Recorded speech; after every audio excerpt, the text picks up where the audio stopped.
मेरे प्यारे देशवासियों, नमस्कार। मन की बात का ये 91वां एपिसोड है। हम लोगों ने पहले इतनी सारी बातें की है, अलग अलग विषयों पर अपनी बात साझा की है, लेकिन इस बार मन की बात बहुत खास है। इसका कारण है इस बार का स्वतंत्रता दिवस, जब भारत अपनी आजादी के 75 वर्ष पूरे करेगा। हम सभी बहुत अद्भुत और ऐतिहासिक पल के गवाह बनने जा रहे हैं।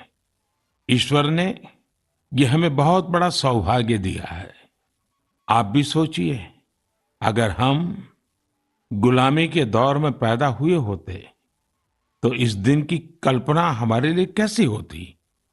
गुलामी से मुक्ति की वो तड़प, पराधीनता की बेड़ियों से आजादी की वो बेचैनी कितनी बड़ी रही होगी। वो दिन जब हम हर दिन लाखों लाख देशवासियों को आजादी के लिए लड़ते, जूझते, बलिदान देते देख रहे होते। जब हम हर सुबह इस सपने के साथ जग रहे होते कि मेरा हिंदुस्तान कब आजाद होगा। और हो सकता है हमारे जीवन में वो भी दिन आता जब वंदे मातरम और भारत माँ की जय बोलते हुए हम आने वाली पीढ़ियों के लिए अपना जीवन समर्पित कर देते, जवानी खपा देते। साथियों, 31 जुलाई यानी आज ही के दिन हम सभी देशवासी शहीद उधम सिंह जी की शहादत को नमन करते हैं। मैं से अन्य सभी महान क्रांतिकारियों को अपनी विनम्र श्रद्धांजलि अर्पित करता हूं, जिन्होंने देश के लिए अपना सर्वस्व न्योछावर कर दिया। साथियों, मुझे ये देखकर बहुत खुशी होती है कि आजादी का अमृत महोत्सव एक जन आंदोलन का रूप ले रहा है। सभी क्षेत्रों और समाज के हर वर्ग के लोग इससे जुड़े अलग अलग कार्यक्रमों में हिस्सा ले रहे हैं। ऐसे ही एक कार्यक्रम इस महीने की शुरुआत में मेघालय में हुआ।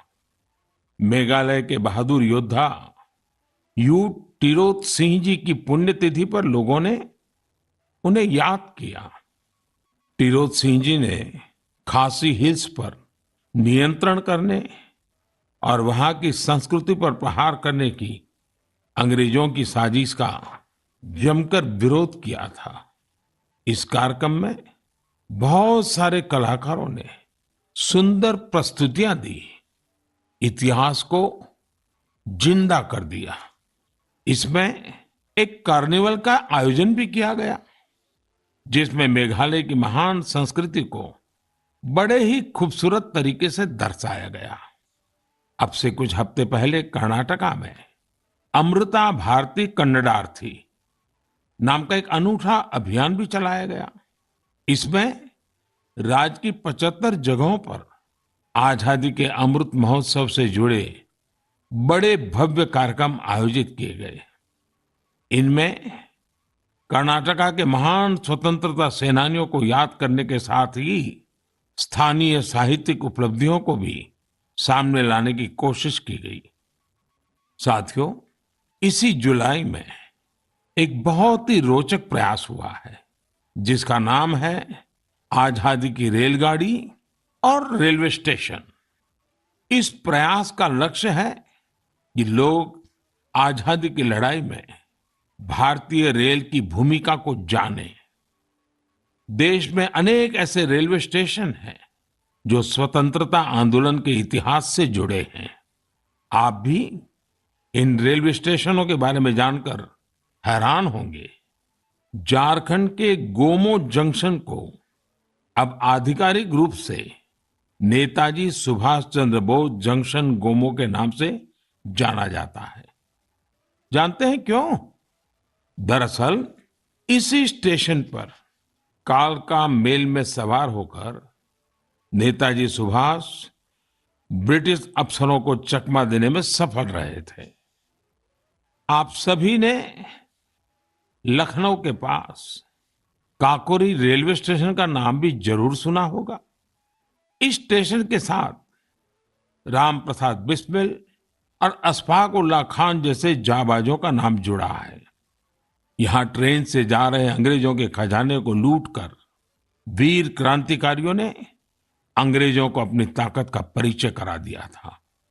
आप जब कभी तमिलनाडु के लोगों से बात करेंगे तो आपको थुथुकुडी जिले के वांची मणियाच्ची जंक्शन के बारे में जानने को मिलेगा।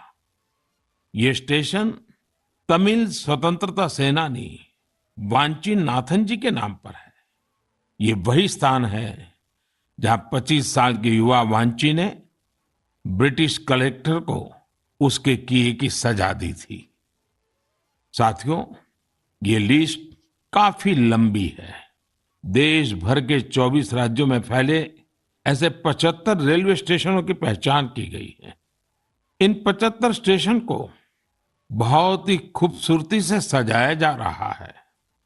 इनमें कई तरह के कार्यक्रमों का भी आयोजन हो रहा है। आपको भी समय निकालकर अपने पास के ऐसे ऐतिहासिक स्टेशन पर जरूर जाना चाहिए। आपको स्वतंत्रता आंदोलन के ऐसे इतिहास के बारे में विस्तार से पता चलेगा जिनसे आप अनजान रहे हैं। मैं आसपास के स्कूल के विद्यार्थियों से आग्रह करूंगा, टीचर से आग्रह करूंगा कि अपने स्कूल के छोटे छोटे बच्चों को लेकर के जरूर स्टेशन पे जाएं और पूरा घटनाक्रम उन बच्चों को सुनाएं, समझाएं।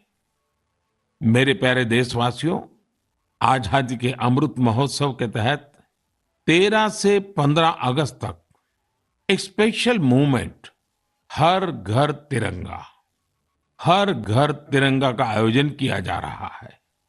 इस मूवमेंट का हिस्सा बनकर 13 से 15 अगस्त तक आप अपने घर पर तिरंगा जरूर फहराएं या उसे अपने घर पर लगाएं।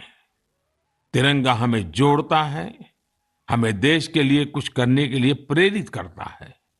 मेरा एक सुझाव ये भी है कि 2 अगस्त से 15 अगस्त तक हम सभी अपनी सोशल मीडिया प्रोफाइल पिक्चर में तिरंगा लगा सकते हैं। वैसे क्या आप जानते हैं, 2 अगस्त का हमारे तिरंगे से एक विशेष संबंध भी है। इसी दिन पिंगली वेंकैया जी की जन्म जयंती होती है, जिन्होंने हमारे राष्ट्रीय ध्वज को डिजाइन किया था। मैं उन्हें आदरपूर्वक श्रद्धांजलि अर्पित करता हूं। अपने राष्ट्रीय ध्वज के बारे में बात करते हुए मैं महान क्रांतिकारी मैडम कामा को भी याद करूंगा। तिरंगे को आकार देने में उनकी भूमिका बेहद महत्वपूर्ण रही है। साथियों, आजादी के अमृत महोत्सव में हो रहे इन सारे आयोजनों का सबसे बड़ा संदेश यही है कि हम सभी देशवासी अपने कर्तव्य का पूरी निष्ठा से पालन करें।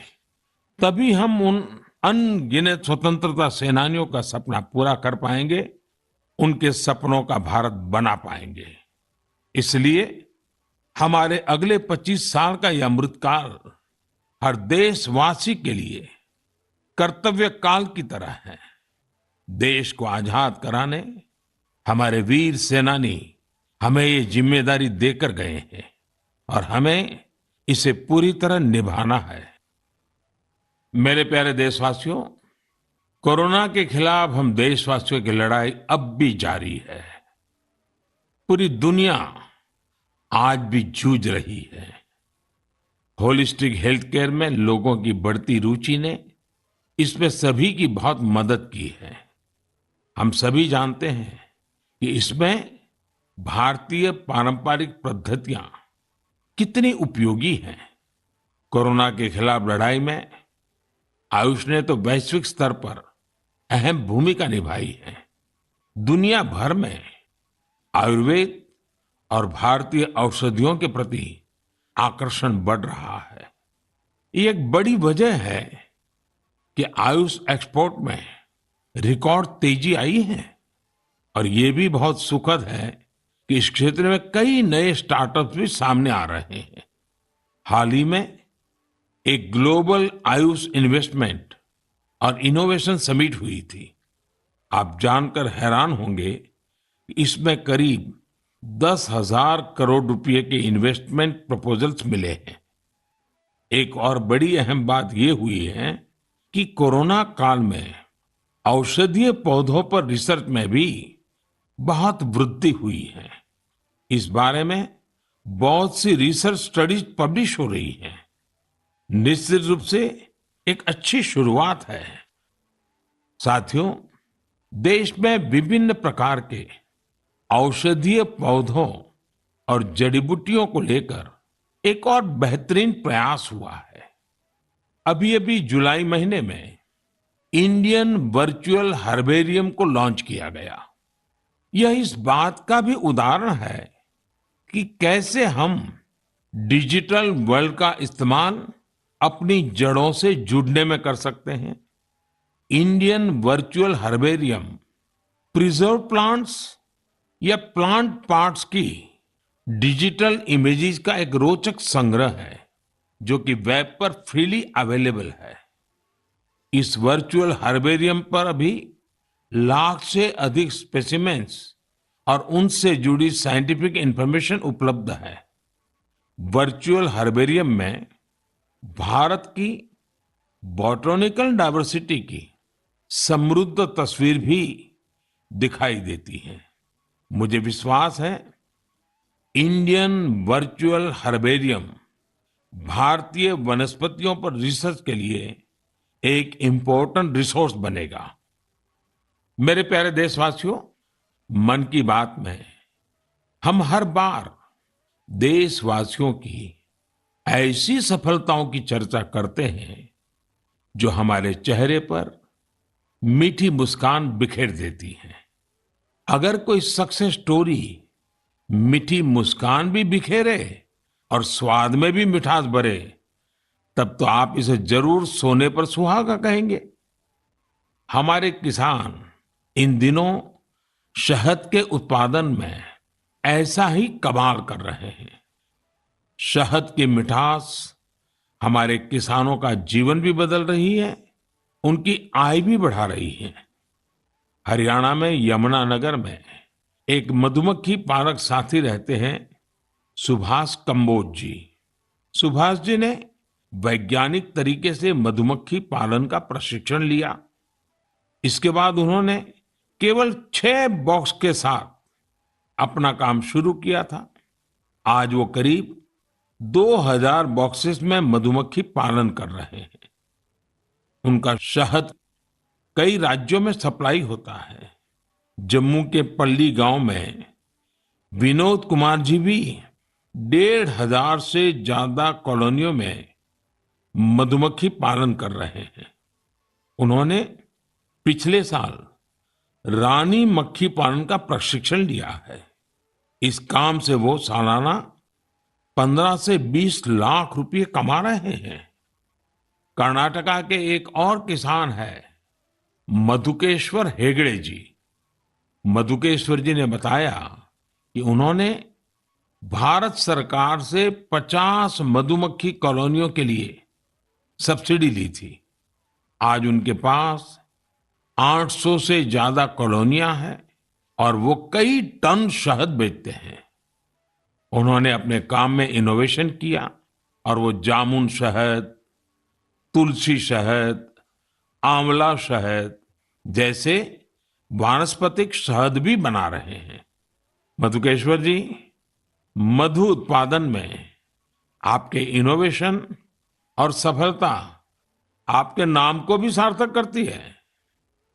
साथियों, आप सब जानते हैं कि शहद को हमारे पारंपरिक स्वास्थ्य विज्ञान में कितना महत्व दिया गया है। आयुर्वेद ग्रंथों में तो शहद को अमृत बताया गया है। शहद न केवल हमें स्वाद देता है बल्कि आरोग्य भी देता है। शहद उत्पादन में आज इतनी अधिक संभावनाएं हैं कि प्रोफेशनल पढ़ाई करने वाले युवा भी इसे अपना स्वरोजगार बना रहे हैं। ऐसे ही एक युवा है यूपी में गोरखपुर के निमित सिंह। निमित जी ने बीटेक किया है। उनके पिता भी डॉक्टर हैं, लेकिन पढ़ाई के बाद नौकरी की जगह निमित जी ने स्वरोजगार का फैसला लिया। उन्होंने शहद उत्पादन का काम शुरू किया। क्वालिटी चेक के लिए लखनऊ में अपनी एक लैब भी बनवाई। निमित जी अब शहद और बी वैक्स से अच्छी कमाई कर रहे हैं और अलग अलग राज्यों में जाकर किसानों को प्रशिक्षित भी कर रहे हैं। ऐसे युवाओं की मेहनत से ही आज देश इतना बड़ा शहद उत्पादक बन रहा है। आपको जानकर खुशी होगी कि देश से शहद का निर्यात भी बढ़ गया है। देश ने national beekeeping and honey mission जैसे अभियान चलाए। किसानों ने पूरा परिश्रम किया और हमारे शहद की मिठास दुनिया तक पहुंचने लगी। अभी इस क्षेत्र में और भी बड़ी संभावनाएं मौजूद है। मैं चाहूंगा कि हमारे युवा इन अवसरों से जुड़कर उनका लाभ लें और नई संभावनाओं को साकार करें। मेरे प्यारे देशवासियों, मुझे हिमाचल प्रदेश से मन की बात के एक श्रोता श्रीमान आशीष बहल जी का एक पत्र मिला है। उन्होंने अपने पत्र में चंबा के मिंजर मेले का जिक्र किया है। दरअसल मिंजर मक्के के फूलों को कहते हैं। जब मक्के में मिंजर आते हैं तो मिंजर मेला भी मनाया जाता है और इस मेले में देश भर के पर्यटक दूर दूर से हिस्सा लेने के लिए आते हैं। संयोग से मिंजर मेला इस समय चल भी रहा है। आप अगर हिमाचल घूमने गए हुए हैं तो इस मेले को देखने चंबा जा सकते हैं। चंबा तो इतना खूबसूरत है कि यहाँ के लोक गीतों में बार बार कहा जाता है, चंबे एक दिन ओना कने महीना रहना। यानी जो लोग एक दिन के लिए चंबा आते हैं वे इसकी खूबसूरती देखकर महीने भर यहां रह जाते हैं। साथियों, हमारे देश में मेलों का भी बड़ा सांस्कृतिक महत्व रहा है। मेले जन मन दोनों को जोड़ते हैं। हिमाचल में वर्षा के बाद जब खरीफ की फसलें पकती हैं तब सितंबर में शिमला, मंडी, कुल्लू और सोलन में सैरी या सैर भी मनाया जाता है। सितंबर में ही जागरा भी आने वाला है। जागरा के मेलों में महासू देवता का आह्वान करके बीसू गीत गाए जाते हैं। महासू देवता का ये जागर हिमाचल में शिमला, किन्नौर और सिरमौर के साथ साथ उत्तराखंड में भी होता है। साथियों, हमारे देश में अलग अलग राज्यों में आदिवासी समाज के भी कई पारंपरिक मेले होते हैं। इनमें से कुछ मेले आदिवासी संस्कृति से जुड़े हैं तो कुछ का आयोजन आदिवासी इतिहास और विरासत से जुड़ा है। जैसे कि आपको अगर मौका मिले तो तेलंगाना के मेडारम का 4 दिवसीय समक्का सरलम्मा जात्रा मेला देखने जरूर जाइए। इस मेले को तेलंगाना का महाकुंभ कहा जाता है। सरलम्मा जात्रा मेला 2 आदिवासी महिला नायिकाओं समक्का और सरलम्मा के सम्मान में मनाया जाता है। ये तेलंगाना ही नहीं बल्कि छत्तीसगढ़, महाराष्ट्र और आंध्र प्रदेश के कोया आदिवासी समुदाय के लिए आस्था का बड़ा केंद्र है। आंध्र प्रदेश में मारीदम्मा का मेला भी आदिवासी समाज की मान्यताओं से जुड़ा बड़ा मेला है। मारीदम्मा मेला ज्येष्ठ अमावस्या से आषाढ़ अमावस्या तक चलता है और यहाँ का आदिवासी समाज इसे शक्ति उपासना के साथ जोड़ता है।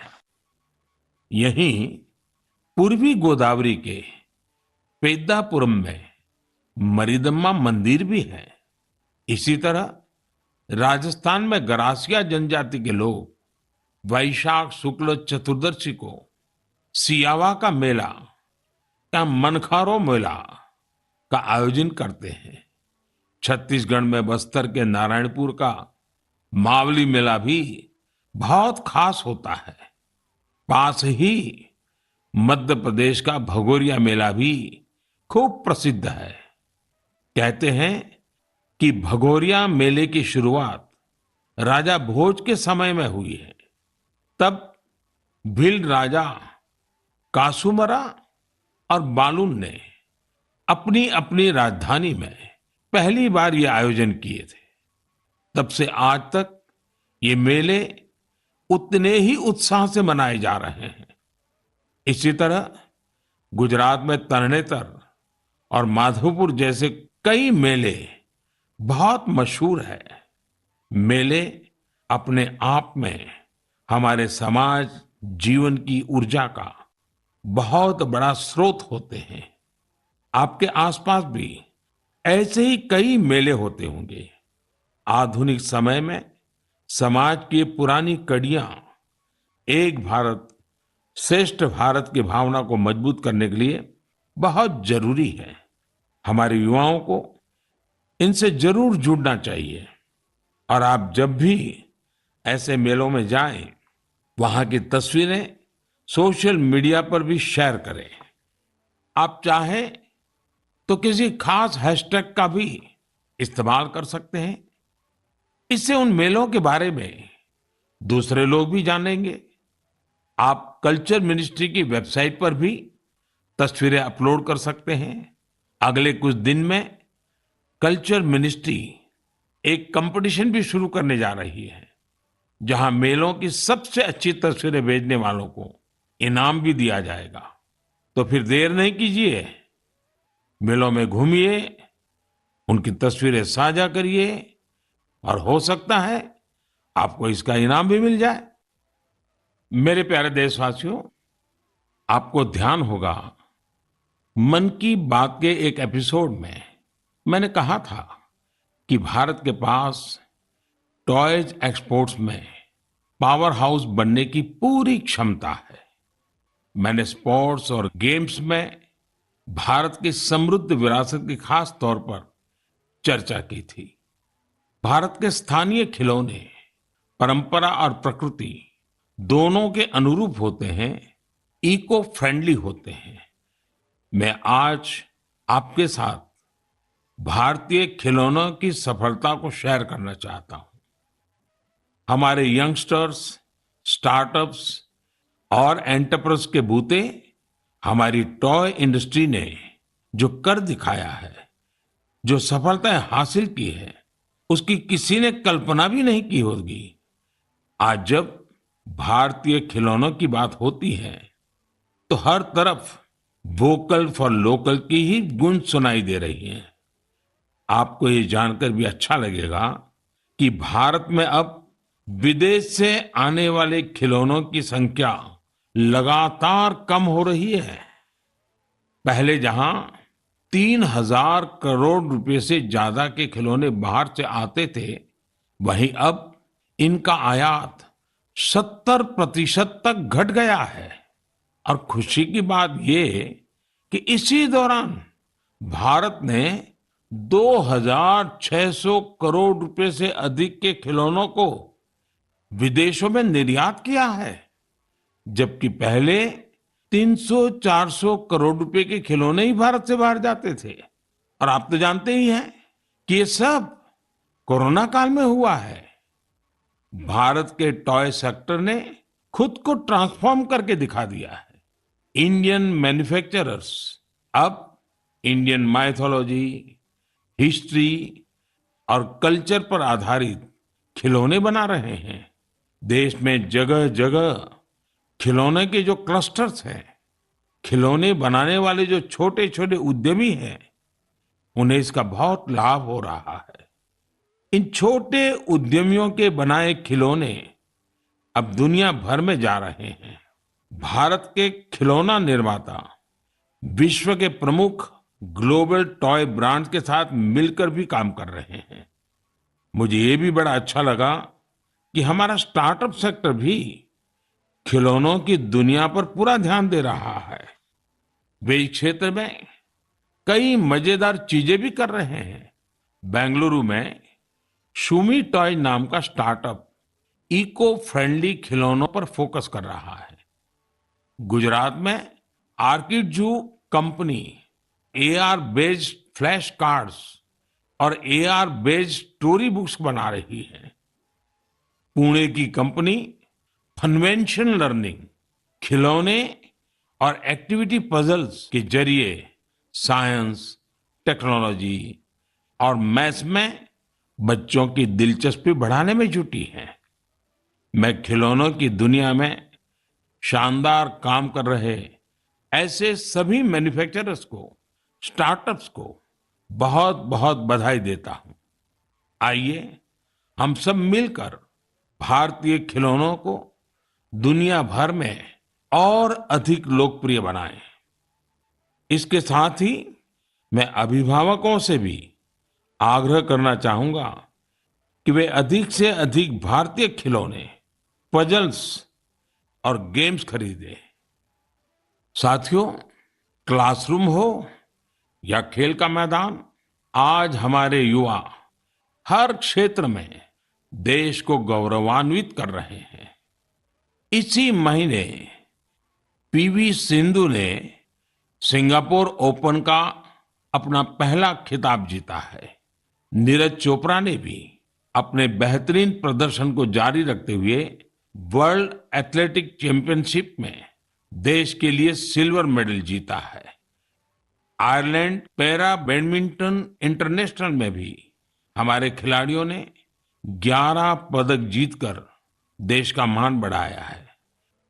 रोम में हुए वर्ल्ड कैडेट रेसलिंग चैंपियनशिप में भी भारतीय खिलाड़ियों ने बेहतरीन प्रदर्शन किया। हमारे एथलीट सूरज ने तो ग्रेको रोमन इवेंट में कमाल ही कर दिया।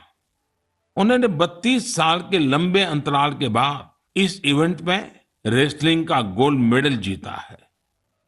खिलाड़ियों के लिए तो यह पूरा महीना ही एक्शन से भरपूर रहा है। चेन्नई में 44वें चेस ओलंपियाड की मेजबानी करना भी भारत के लिए बड़े ही सम्मान की बात है। 28 जुलाई को ही इस टूर्नामेंट का शुभारंभ हुआ है और मुझे इसकी ओपनिंग सेरेमनी में शामिल होने का सौभाग्य मिला। उसी दिन यूके में कॉमनवेल्थ गेम्स की भी शुरुआत हुई। युवा जोश से भरा भारतीय दल वहां देश को रिप्रेजेंट कर रहा है। मैं सभी खिलाड़ियों और एथलीट्स को देशवासियों की ओर से शुभकामनाएं देता हूं। मुझे इस बात की भी खुशी है कि Bharat FIFA under 17 women's world cup उसकी भी मेजबानी करने जा रहा है। यह टूर्नामेंट अक्टूबर के आसपास होगा, जो खेलों के प्रति देश की बेटियों का उत्साह बढ़ाएगा। साथियों, कुछ दिन पहले ही देश भर में 10वीं और 12वीं कक्षा के परिणाम भी घोषित हुए हैं। मैं उन सभी स्टूडेंट्स को बधाई देता हूं जिन्होंने अपने कठिन परिश्रम और लगन से सफलता अर्जित की है। महामारी के चलते पिछले 2 साल बेहद चुनौतीपूर्ण रहे हैं। इन परिस्थितियों में भी हमारे युवाओं ने जिस साहस और संयम का परिचय दिया, वह अत्यंत सराहनीय है। मैं सभी के सुनहरे भविष्य की कामना करता हूं। मेरे प्यारे देशवासियों, आज हमने आजादी के 75 साल पर देश की यात्रा के साथ अपनी चर्चा शुरू की थी। अगली बार जब हम मिलेंगे तब हमारे अगले 25 साल की यात्रा भी शुरू हो चुकी होगी। अपने घर और अपनों के घर पर हमारा प्यारा तिरंगा फहरे, इसके लिए हम सबको जुटना है। आपने इस बार स्वतंत्रता दिवस को कैसे मनाया? क्या कुछ खास किया? ये भी मुझसे जरूर साझा करिएगा। अगली बार हम अपने इस अमृत पर्व के अलग अलग रंगों पर फिर से बात करेंगे। तब तक के लिए मुझे आज्ञा दीजिए। बहुत बहुत धन्यवाद।